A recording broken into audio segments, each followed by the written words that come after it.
Rufa May Quinto, hiwalay na nga ba sa asawang si Trevor Magallanes?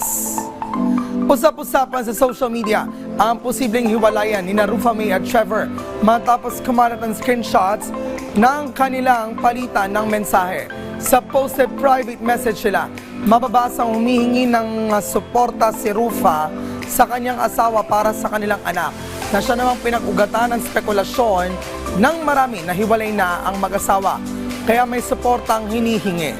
Nakikita rin sa screenshot ang matitinding sagutan ng dalawa tungkol sa kanilang relasyon.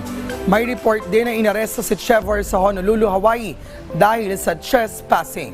May mga nagsasabi naman na konektado raw di umano ito sa pagkakasangkot ni Rufa May sa isang investment scam at ang pag-i-issue sa kanya ng warrants of arrest. Samantala, wala pang opisyal na payag mula sa mag-asawa tungkol sa mga balitang ito. Mababalikan na hindi ito ang unang beses na babalita ang naghiwalay sina Rufa May at Trevor. Kahit noon nagkasama pa sila sa Amerika, ay may kumalat na ring chika na break na sila, ngunit never sila naglabas ng payag para itanggi o kumpirmahin ito.